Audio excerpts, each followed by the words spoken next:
5 surprising money habits that could change your life. Hey everyone, welcome back to 40inbox.com. Today we're going to talk about some surprising money habits that could change your life. Most of us have heard the basic advice when it comes to managing our finances: spend less, save more, and invest wisely. But there are some less commonly talked about habits that can also have a big impact on our finances. So let's get started. Habit number 1: use cash envelopes. First up, cash envelopes. This is a budgeting method where you withdraw cash for certain categories like groceries or entertainment and place the money in separate envelopes. You can only spend what's in the envelope for each category, and when the money is gone, it's gone. This method can help you stick to your budget and avoid overspending. Now, a more advanced slash, tech way to do this is if your bank account offers unlimited bank account creation with no fees, you could basically do this with your bank accounts.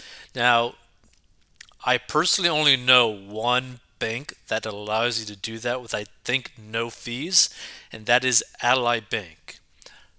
But there might be some others out there, and you could basically create, like, okay, this is a bank account for gas, this is a bank account for rent or mortgage, this is a bank account for health insurance, etc., etc., etc. And you can literally just break it down into completely individual envelopes. So that could be a way that you could do it more techy. Habit number 2: negotiate bills. Did you know that you can negotiate bills with service providers like your cable company or internet provider? It may take some time and effort, but it's often possible to get a better deal simply by asking. Call up your service provider and explain that you're looking to lower your bill. They may offer you a discount or a promotional rate to keep your business. Now, another one that you could also think about too is that depending on your income situation, you might actually be, depending on where you live, like in the United States, I believe, you're actually able to get government assistance in terms of your internet and your phone bill. So that might be like a path that you might be able to do because that could literally cut your bill in half. Habit number 3: automate your savings. Saving money can be hard, but automating your savings can make it a lot easier.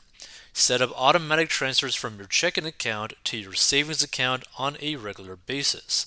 This way, you'll be consistently putting money aside without even having to think about it. Now, what I personally do is, because basically my emergency fund is pretty much good, I automatically invest. So I automatically send money to get invested into an index fund of S&P 500. And I just automatically do that every week, every month, etc. Like a set amount all the time, no matter what. Habit number 4: track your net worth. Do you know what your net worth is? This is the difference between your assets, like your savings and investments, and your liabilities, like your debts and loans. Tracking your net worth can give you a clearer picture of your overall financial health and motivate you to make positive changes. You can use a simple spreadsheet or a free online tool to calculate and track your net worth over time. Now, a lot of bank accounts actually do this for you. They just pretty much ask you, like, hey, do you want to link all of your brokerage accounts, etc., and they'll basically show you exactly what is your asset allocation. Now, the best thing about this, right, and it's actually a lot easier to see this and really understand it if you're debt free. Which, if you want to learn how I got debt free and grew my net worth, go to 40inbox.com or down below. But the main thing is, net worth is so much easier to understand when you don't have debt to your name, right? Because just like the mental like calculations that you got to do if you're not looking at like an app is a pain, right?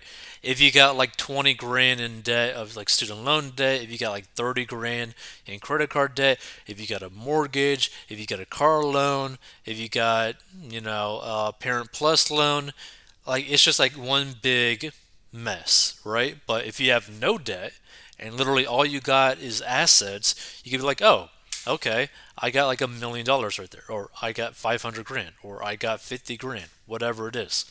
It just, having no debt just makes things so much more simpler. Habit number five, do a spending freeze.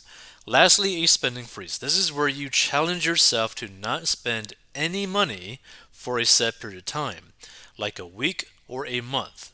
It can be tough, but it can also be a great way to reset your spending habits and identify areas where you tend to overspend. Plus, you'll likely save some money in the process.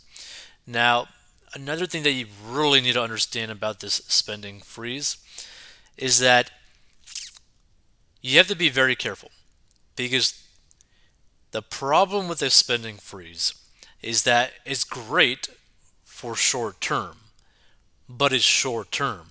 Like it doesn't last. That's why, like, similar to how you end up trying to lose weight and then you want to maintain that, lower body weight, well, the best way to do that is actually by doing it gradually, not immediately cutting. Now, it might be very good to do this immediate cut just so that you end up having some progress very quickly. Like you're like, "Oh, I just saved like 500 bucks this week or whatever," right? Like something massive. You're like, "Oh, wow, this is so cool." But you really need to do it gradually if you want to keep this up for a long period of time. Like if your main goal is to actually get out of debt, then the best way is to start cutting things out slowly, just so that you could do it over time. But it's just something to really think about it. So there you have it, five surprising money habits that could change your life. So which of these habits are you excited to try? Let me know in the comments below. And as always, if you found this video helpful, please give it a thumbs up and subscribe to the channel for more personal finance tips and tricks. Now, the thing is, the best parts about all these habits is that anyone can actually do them, right? There's nothing too complicated, and personal finance is personal, right? And personal finance is simple. But just because personal finance is simple does not make it easy. Like, for example, credit cards are great for some people. They're actually very simple to use, right? You spend money on a credit card, you pay it off in full.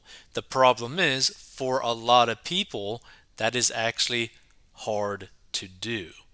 That's why you have to build up good habits. So, all these habits, habit number one, cash envelopes, habit number two, negotiate bills, habit number three, automate your savings, habit number four, track your net worth, and habit number five, do a spending freeze, are all very good habits to like develop over time so that you just have a better foundation when it comes to personal finance because you're already in the mindset of saving money, putting money towards things that are really important, making sure that you know that you like where every single dollar is going in a general sense, right?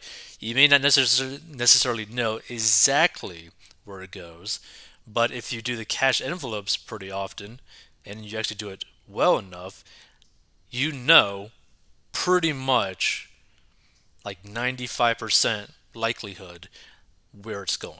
So, just something to think about. Personal finance isn't complicated, but it's hard to actually execute.